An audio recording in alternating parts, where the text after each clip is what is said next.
लगता है तुम भी राजकुमारी चंद्रमुखी को पाने की लालसा में यहाँ पर आए हो।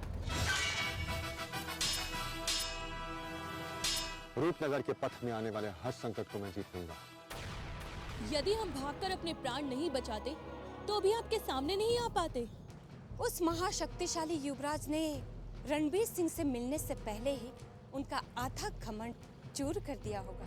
इस प्रकार रात्रि में अंधकार में आगे बढ़ना संकट को न्योता देने के समान था। वो पापी भैरवनाथ हमें अपनी इच्छा से क्यों मुक्त करेगा?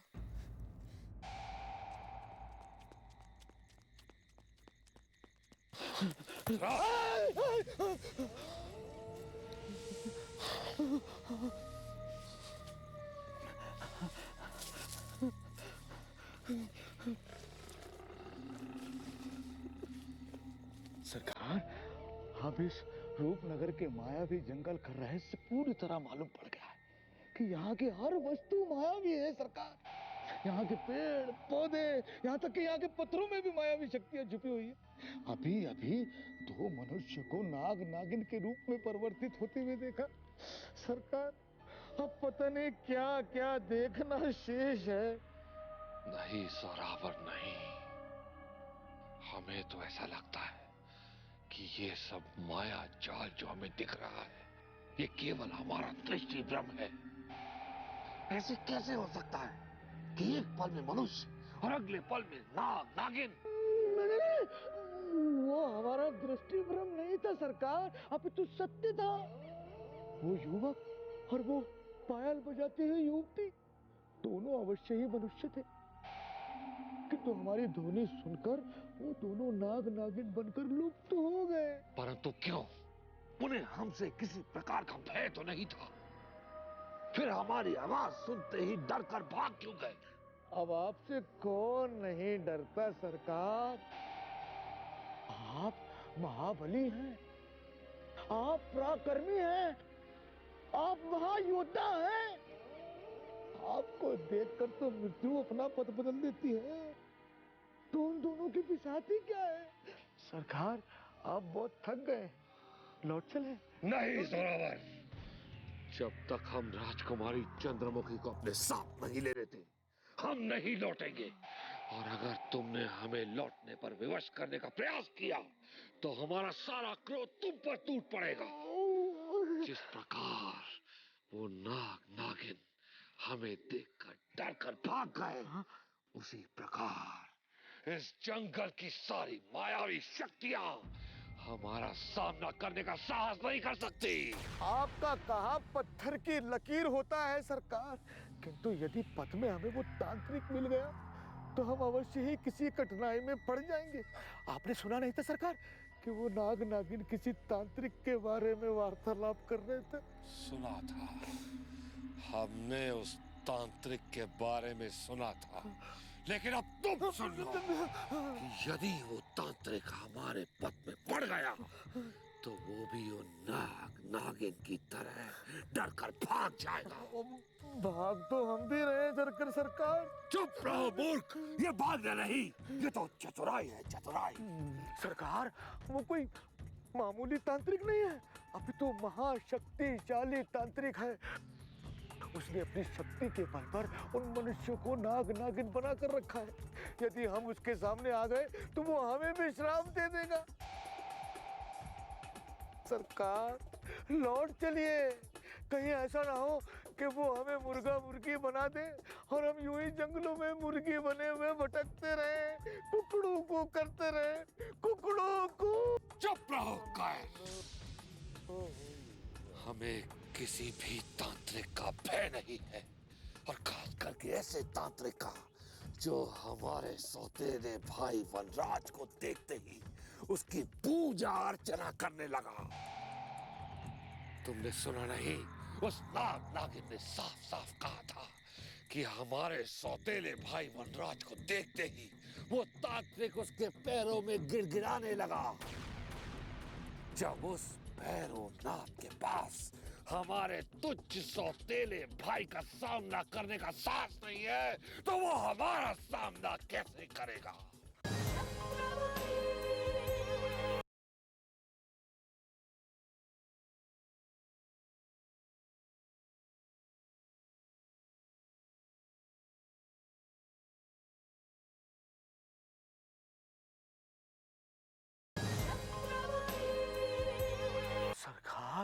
आपके भाई वनराज में दानव शक्तियों का वास है। आप भूल रहे हैं, कदाचित वो तांत्रिक वनराज की दानव शक्तियों के सामने झुका होगा। लेकिन हम किसी के सामने झुकने वाले नहीं हैं। हम अपने लक्ष्य तक पहुंच कर रहेंगे। हम अपनी राजकुमारी से विवाह कर रहेंगे। और अगर वो तांत्रिक भैरवनाथ हमारे पथ में पड़ गया तो हम उसका वध कर देंगे। आगे बढ़ो।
जय महाकाल।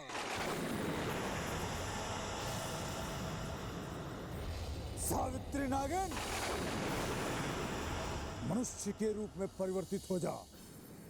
ये हमारा आदेश है। हो जा, हो जा।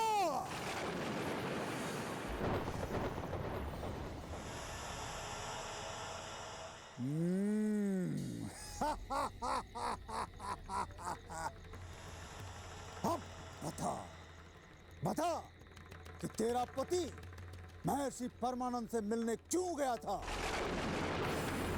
शीघ्र बता दे, अन्यथा हम तुझे अपने पैरों से कुचल देंगे।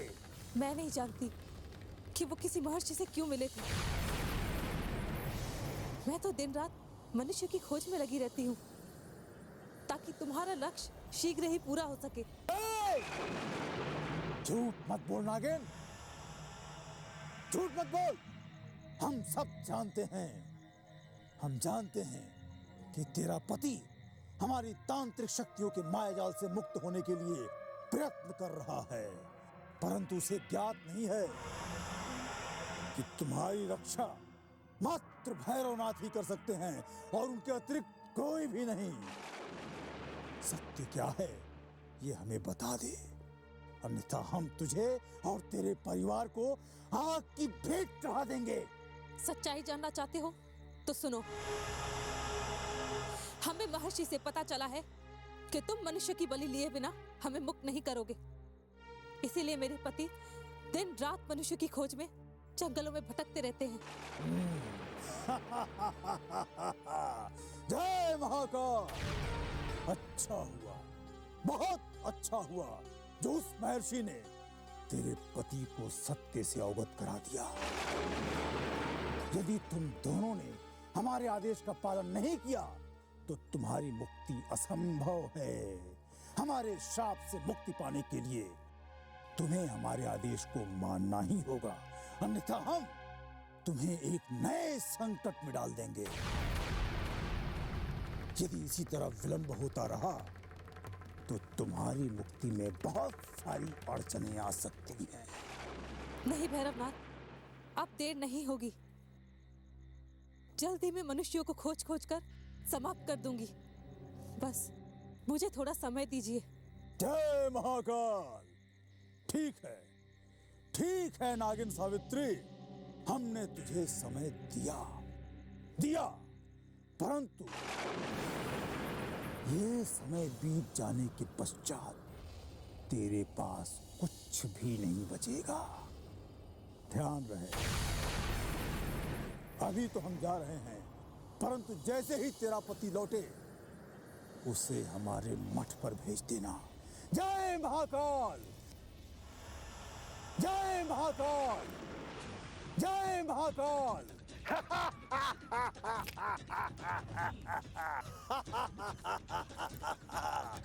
जय महाकाल।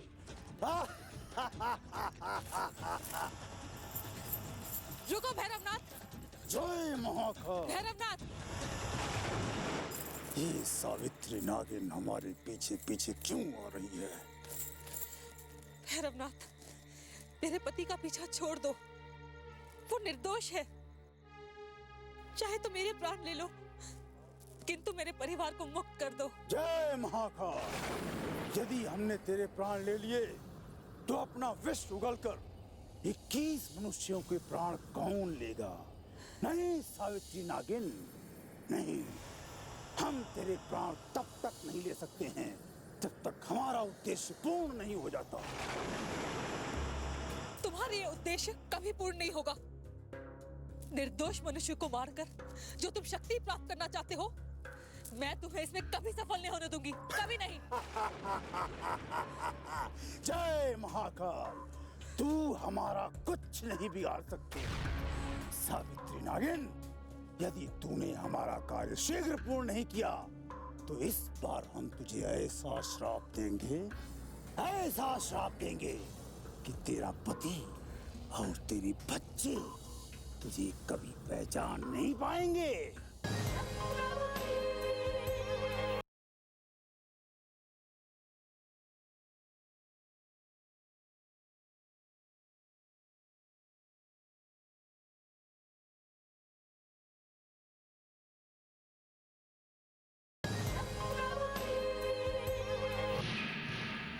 एक मनुष्य से नागिन बनाकर तूने मेरा सारा सुख चैन तो छीन लिया है भैरवनाथ। अब तू मुझे ऐसा कौन सा श्राप देगा जिससे मुझे मेरे अपने नहीं पहचान पाएंगे? अच्छा, जय महाकाल। देखना चाहती है तू तो देख। सावित्री नागिन, महान तांत्रिक अघोरी भैरवनाथ तेरा क्या हश्र करता है। आज के पश्चात तेरा ये रूप परिवर्तित हो जाएगा। फिर तू तो अपने पति और बच्चों को पहचान पाएगी, परंतु वो तुझे कभी पहचान नहीं पाएंगे। और तू इस जंगल में एकदम अकेली हो जाएगी। और फिर तेरे ये नेत्र रक्त के अश्रु बहाएंगे। फिर तू स्वयं चलकर गिड़गिड़ाती हुई हमारे पास आएगी और हमारे चरण कमलों पर झुककर दया की भीख मांगेगी। इन चरण कमलों पर झुककर। और हम तुझे कभी क्षमा नहीं करेंगे। जय महाकाल। ओम ह्रीं क्लीं फट। रूप परिवर्तनाथाय शक्ति शक्ति शक्ति। जुझुम।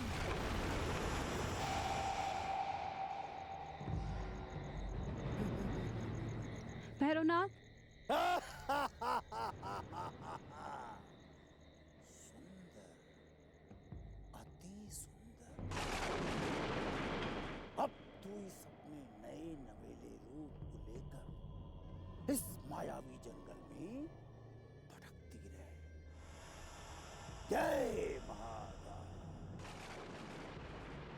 अब हम तेरे पति को ढूंढकर उससे अपना अधूरा कार्य पूर्ण कराएंगे जो तू नहीं कर सकी। 21 मनुष्यों के रक्त से काल भैरव का रक्ताभिषेक अवश्य होगा, अवश्य होगा। तू नहीं तो ना सही तेरा पति अब हमारे आदेश का पालन करेगा। जय महाकाल। भैरवनाथ,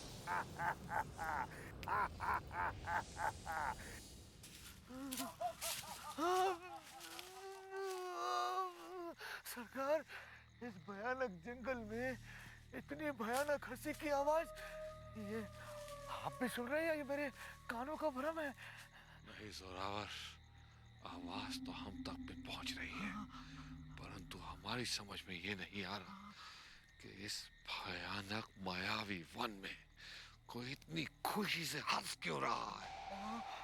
चलो उस ओर देखते हैं।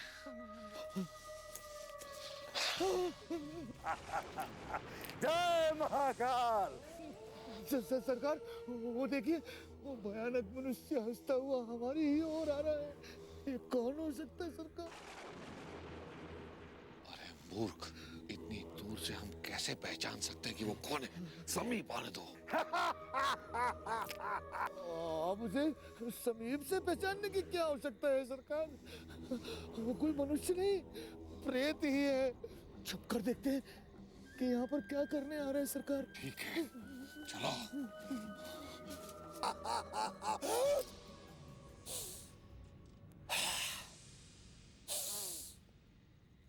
मनुष्यों की गंध। जय महाकाल। हमें मनुष्यों की गंध आ रही है। अवश्य अवश्य आस पास मनुष्य हैं।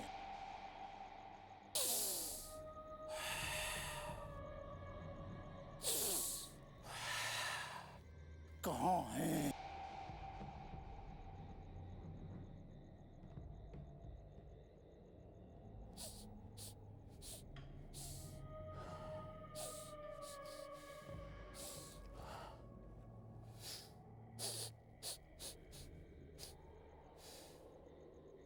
जय महाकाल। हे काल भैरव, हमें मनुष्यों के रक्त की गंध आ रही है, परंतु मनुष्य हमें दिखाई नहीं दे रहे हैं। कहाँ हैं मनुष्य?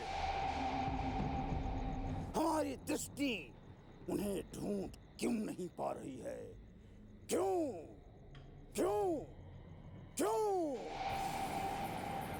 ओम ह्रीं क्लीं फट् काल भैरवाय नमः। ओम ह्रीं क्लीं फट् त्रिनेत्राय नमः। जय महाकाल।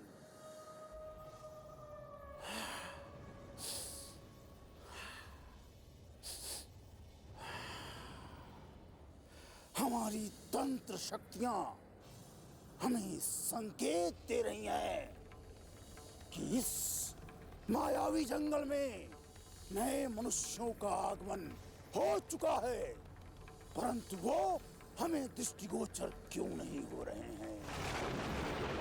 क्यों नहीं हो रहे हैं? यदि वो हमें प्राप्त हो जाएं, तो काल भैरव, हम तत्काल उनकी बलि आपको चढ़ा देंगे। ओम ह्रीं क्लीं फट् बहुनेत्राय नमः। दृष्टिगोचर हो, दृष्टिगोचर हो मनुष्यों, दृष्टिगोचर हो। नहीं, हमारी तंत्र शक्तियां आज हमारा साथ नहीं दे रही हैं। ऐसा प्रतीत होता है कि जैसे इन मनुष्यों का भाग्य आज प्रबल है।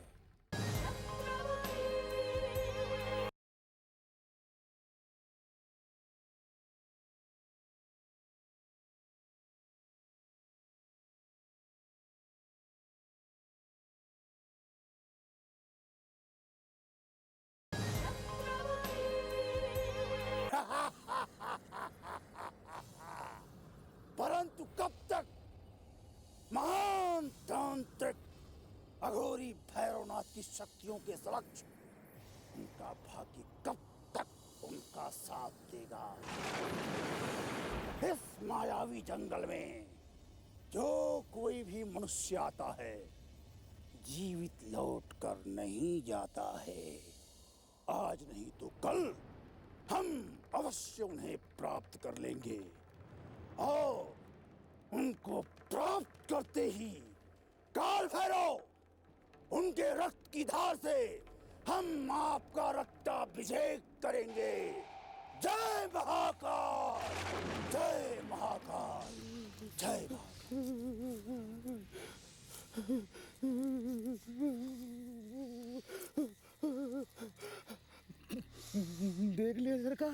यदि यदि उस तांत्रिक की दृष्टि हम पर पड़ जाती तो हम बेमौत मारे जाते सरकार। सरकार, ये तांत्रिक वही तांत्रिक है जिसके बारे में वो नाग और नागिन वार्तालाप कर रहे थे।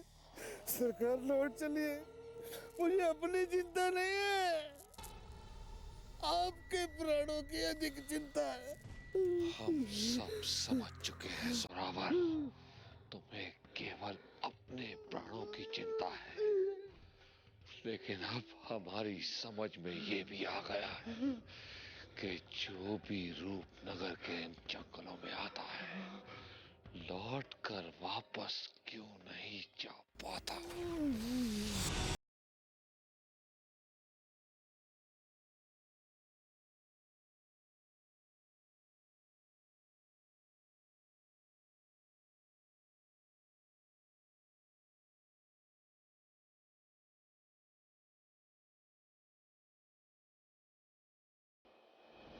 प्रणाम भाई जी।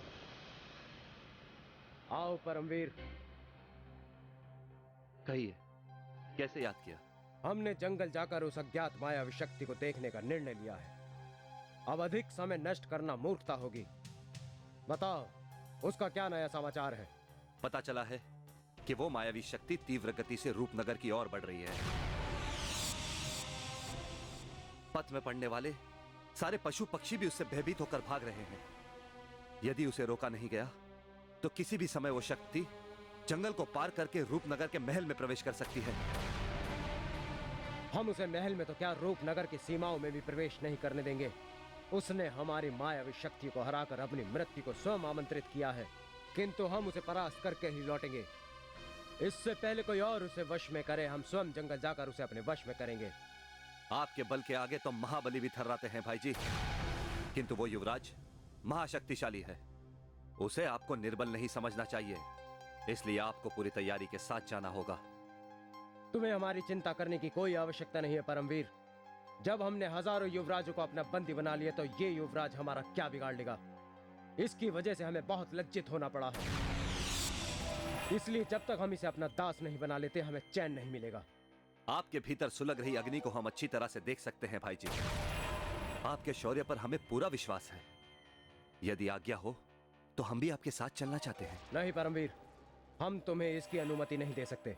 हमारे जंगल जाने के पश्चात तुम महल के कोने कोने पर दृष्टि रखना, क्योंकि हम नहीं चाहते कि हमारी अनुपस्थिति में महल में फिर से हमारे विरुद्ध कोई षड्यंत्र रचा जाए।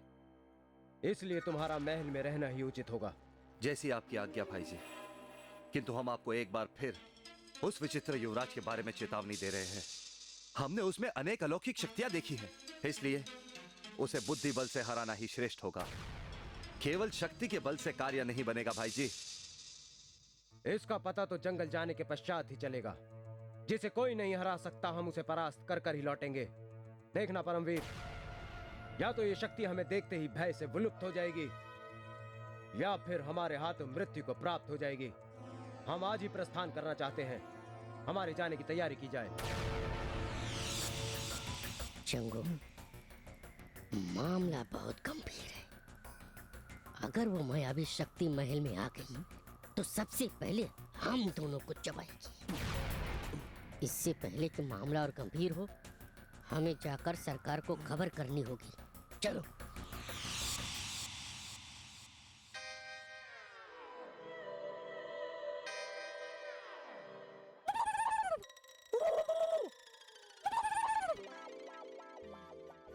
सरकार सरकार, सारे रूपनगर में डर से त्राही त्राही मच रही है और आप यहाँ चैन से सो रहे हैं।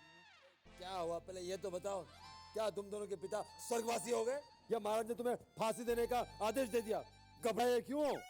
अरे सरकार, हम लोग उससे भी अधिक भयानक सूचना लेकर आए। सारे रूपनगर वासी भयभीत हैं। कई नगरवासी तो रूपनगर छोड़ के जा रहे हैं। किंतु बेचारे भाग भी नहीं सकते, क्योंकि जहाँ भी जाएंगे जंगल में खड़ी भयानक मायावी शक्ति को सामने पाएंगे। कौन सी मायावी शक्ति की बात कर रहे हो? हमें कुछ समझ में नहीं आ रहा है। पहले ये बताओ, ये भयानक समाचार क्या है? अरे सरकार सरकार, समाचार ये है कि जंगल में एक ऐसा युवराज घुस आया है जो कभी कभी मनुष्य का रूप धारण कर लेता है और कभी कभी आप जैसा भयानक पशु। तुम दोनों पागल हो गए हो क्या? हमने आज तक ऐसा मनुष्य नहीं देखा जो कभी भी किसी प्रकार रूप बदल सकता है। अरे चंगू, तो इसका मतलब हमने जो रूपनगर वासियों को कहा है वो शक्ति का है? तुम दोनों ने रूपनगर वासियों को क्या कहा ये हमें भी बताओ मूर्खों। सरकार सरकार, मैंने रूपनगर वासियों को ये कहा कि जंगल में जो हिंसक पशु दिखाई दिया वो कोई और नहीं अपितु हमारे सरकार ही है। सरकार, आप जंगल में किसी को डराने के लिए गए थे क्या? क्या कहा? क्या तुम्हें हम भयानक पशु दिखाई दे रहे हैं? जो रूपनगर के वासियों के सामने हमें लज्जित कर दिया? हम तुम दोनों की मूछें उखाड़ देंगे। क्षमा करना सरकार, हमसे भूल हो गई। मंगू को मैंने पहले ही बताया था कि सरकार को सच्चाई मत बताना कि सरकार इतने डरावने लगते हैं। किंतु सरकार, आज के पश्चात हम आपको भयानक पशु नहीं कहेंगे, नहीं कहेंगे। ठीक है, आगे से ध्यान रखना कि रूपनगर में हमसे अधिक सुंदर कोई नहीं। जाओ और हमारी शाही सेना तैयार करो। हम स्वयं जंगल में जाकर उस भयानक पशु को ललकारेंगे। आगे से एक प्रश्न मत करना। जाओ। सरकार की जय हो, सरकार की जय हो, सरकार की जय हो। मैंने बोला था ना, कैसे करो? मैंने क्या किया था? एकदम सही बोला था। अपने मूर्ख सरकार।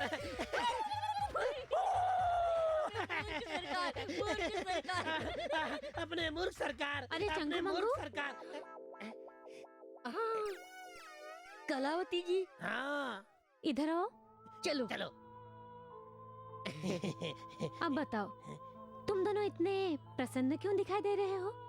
क्या सरकार ने तुम्हारा वेतन दे दिया है जो तुम दोनों इतना हंस रहे हो? अरे कलावती जी, हमारे भाग इतने प्रबल कहाँ है कि हमारे सरकार हमारा बकाया वेतन दे दे। अब तो हमें लगता है कि अगले जन्म में ही हमारा वेतन मिलेगा।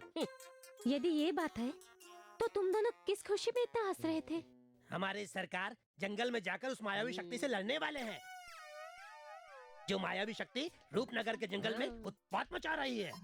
अब आप ही बताइए कलावती जी, अगर हमारे सरकार उस मायावी शक्ति से लड़ेंगे तो उनका क्या होगा? लड़ते लड़ते वो मृत्यु को प्राप्त हो जाएंगे। यही सोच के हम दोनों हंस रहे हैं। तुम दोनों अपने सरकार से इतने तंग आ गए हो चंगू मंगू, जो तुम दोनों उनकी मूर्खता पर इतनी खुशी मना रहे हो?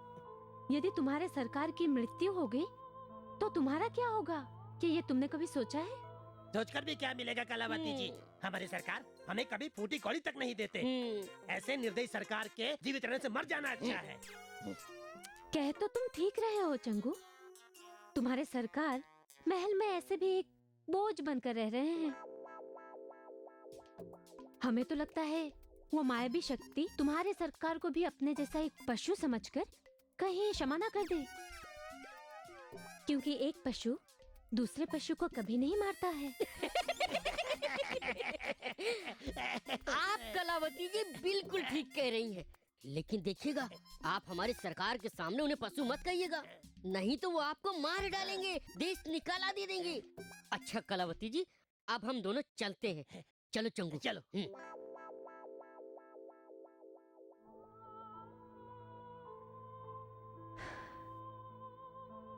अब हमें भी चलना पड़ेगा। सुना है उस मायावी शक्ति को वश में करने के लिए रणबीर सिंह भी जा रहे हैं।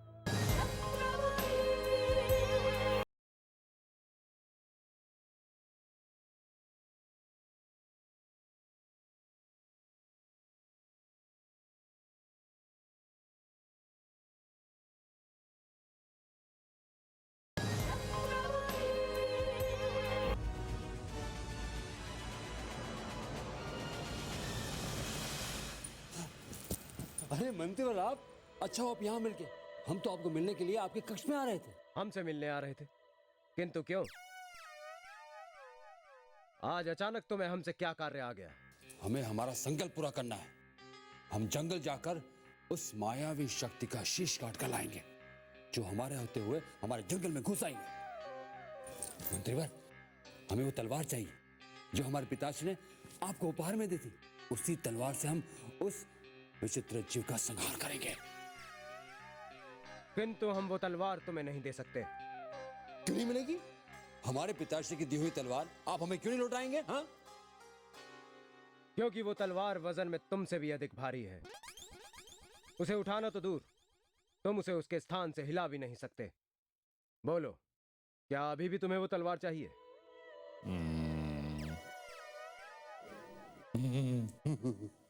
यदि आपकी यही इच्छा है तो जाने दीजिए, हम छोटी तलवार से काम चला लेंगे, ठीक है? किंतु किसी भी स्थिति में उस मायावी शक्ति का वध होकर ही रहेगा। हमारी प्रजा भय से रूपनगर छोड़ने की तैयारी कर रही है। यदि रूपनगर की प्रजा कुछ कर जाएगी तो हम राज किस पे करेंगे? हाँ, कहे तो तुम बिल्कुल सही रहे हो धुआं सिंह, किंतु किसी तुच्छ शक्ति को समाप्त करने के लिए तुम्हें किसी अस्त्र की क्या आवश्यकता है? तुम तो स्वयं इतने बलशाली हो कि कोई भी मायावी शक्ति तुम्हारे सामने टिक नहीं पाएगी। हम इतने बलवान हैं, ये तो हम भूल ही गए थे। क्या हम अस्त्र शस्त्र के बिना उस महाशक्ति को समाप्त कर सकते हैं? ऐसे हमने बहुत शेरों चित्ते को अपने हाथों की शक्ति से मारा है। ठीक है, तो आज हम उस महाशक्ति को समाप्त कर देंगे ताकि रूपनगर की प्रजा निडर होकर जी सके। तुमने बहुत अच्छा सोचा है। जंगल जाकर अपने कर्तव्य को पूर्ण करो। ठीक है, हम जाते हैं। पर हाँ, रूपनगर पे कोई संकट आ जाए ना हमारे पीछे तो संभाल लेना, हमें आप पर पूरा भरोसा है। पर आज ही हम नियत ही उस मायावी शक्ति का संहार कर देंगे, फिर लौटेंगे। धुआं धुआं खेलू प्यार का जुआ।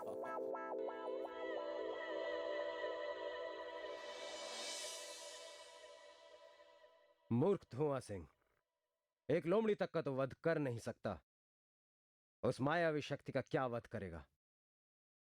अवश्य ही इसे कलावती ने उकसाया होगा।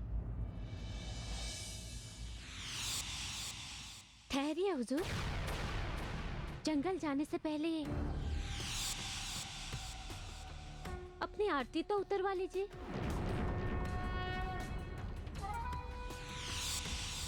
अब ये तुम्हारा कौन सा नया नाटक है कलावती? तुम हमारी आरती क्यों उतार रही हो? आपकी वीरता और साहस को देखकर भला कौन आपकी आरती नहीं उतारेगा?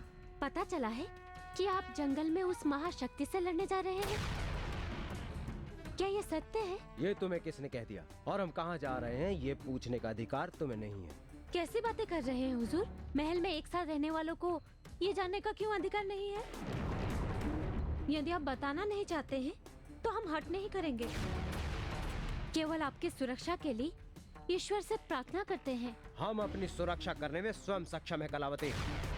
यदि बार बार हमारे पथ में पड़ोगी तो तुम्हें हानि भी उठानी पड़ सकती है। एक अनाथ युवती को भला हानि और लाभ से क्या अंतर पड़ता है? हमारे पास ऐसा है ही क्या जिसे खोने का हमें भय हो? हम तो केवल इसीलिए आपकी आरती उतारने आए थे कि आपका कार्य सफल हो जाए और जंगल में बैठी वो मायावी शक्ति आपको कोई हानि ना पहुंचा सके। तुम जितनी भोली बनकर हमारी सुरक्षा की कामना करती हो उतनी भोली तुम हो नहीं कलावती। तुम्हारे मन के भीतर चल रहे विचारों को हम अच्छी तरह पढ़ना जानते हैं।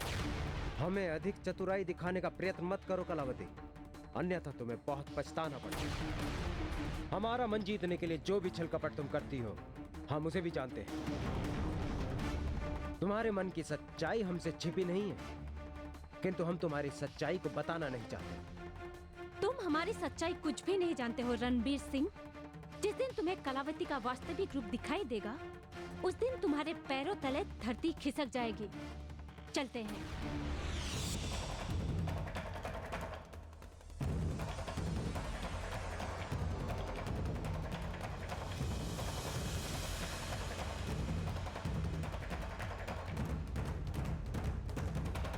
भाई जी, आप वापस आ गए? क्या बात है? महल से निकलने से पूर्व ही अपशगुन हो गया परमवीर। कलावती को हमारे सारे रहस्यों का पता चल गया है। अब पानी सर से ऊपर जा चुका है। कलावती के जीवित रहते हम अपने किसी भी लक्ष्य को प्राप्त नहीं कर सकते। कलावती का जीवित रहना हमारे लिए कभी भी मृत्यु का कारण बन सकता है। भाई जी, हमारे जीते जी वो कलावती तो क्या, यमराज भी आप पर नेत्र उठाकर नहीं देख सकते। यदि हमें आज्ञा दे तो अभी और इसी समय उस तुच्छ कलावती को आपके पद से हटाकर नर्क में पहुंचा सकते हैं। हमें भी अब कलावती की मृत्यु निकट आती दिखाई दे रही है। कलावती के पंख इतने लंबे हो गए हैं कि यदि उन्हें काटा नहीं गया तो हमारे संकट बढ़ते जाएंगे। महल के द्वार पर खड़ी वो तुच्छ कलावती हमारी आरती उतारने का नाटक कर रही थी, किंतु मन ही मन अपने देवताओं से हमारी मृत्यु की कामना कर रही थी। जिस कलावती ने आपकी मृत्यु की कामना की है भाई जी, उस कलावती ने अपने ही चारों ओर मृत्यु का जाल बिछा दिया है और अपने ही बिछाए हुए मृत्यु के जाल में फंसकर छटपटाते हुए वो हमसे अपने मृत्यु की भिक्षा मांगेगी। कलावती के रक्त से हमें अपने तलवार की प्यास बुझानी है भाई जी। शीघ्र हमें आज्ञा दीजिए। जाओ परमवीर, अपनी तलवार की प्यास को शांत करो। आज के बाद हमें कलावती की परछाई भी इस महल में दिखाई नहीं देनी चाहिए। जैसे ही वो महल से निकलकर जंगल की ओर प्रस्थान करेगी, तुम उसका वध कर दो। यही हमारा आदेश है।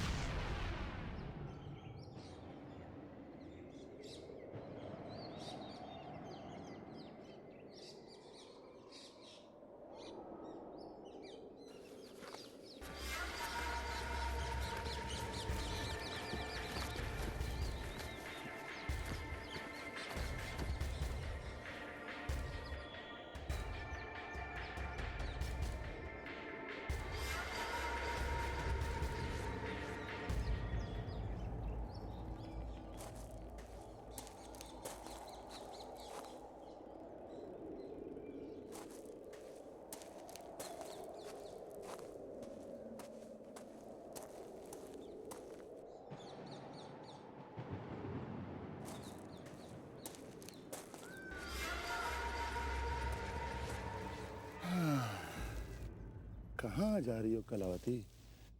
सदैव की भांति झरने पर स्नान करने के लिए जा रही हो ना?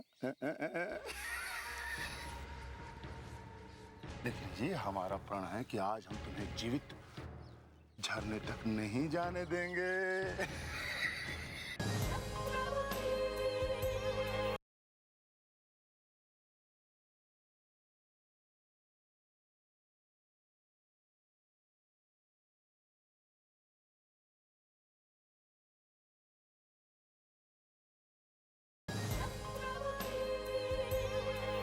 मृत्यु का भय दिखा रहे हैं। कलावती अनाथ अवश्य है, किंतु निर्बल नहीं। देखते हमारा रास्ता रोकने का प्रयत्न कौन करता है। जब मृत्यु सामने आ जाती है तो जीवन के सारे पथ अवरुद्ध हो जाते हैं। आज तुम जहां भी दृष्टि उठाकर देखोगी, तुम्हें यमराज के दूत नजर आएंगे। वर्षों से तुमने जो हमारे भाई जी को पीड़ा पहुंचाने का अपराध किया है, आज तुम्हें उसका दंड मिलेगा।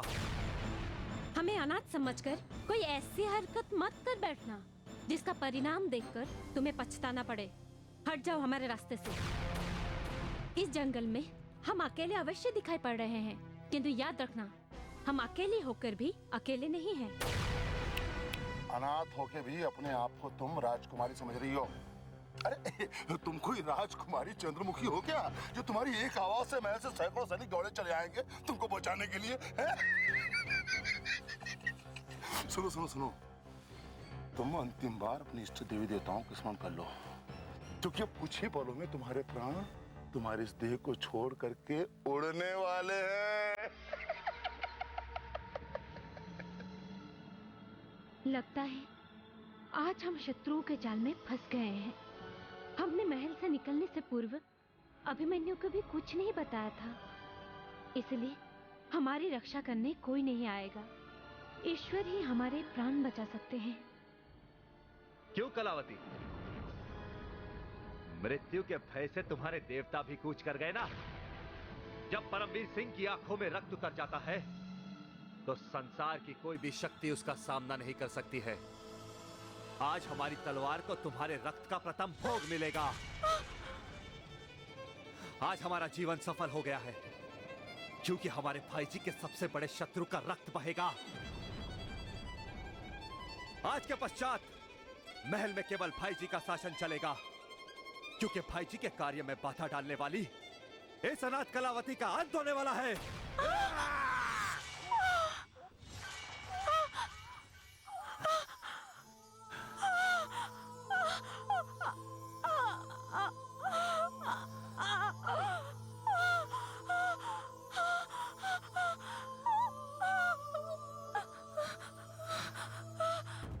इसके पहले कि हमें कोई यहाँ पे देख ले, हमें तुरंत महल की ओर प्रस्थान कर लेना चाहिए, क्योंकि महल पे पहुंच के इस कलावती की हत्या का अपराध भी हमें किसी के सिर पे डालना पड़ेगा। तुम ठीक कह रहे हो लोहा। अब हमें यहाँ से प्रस्थान करना चाहिए। चलो।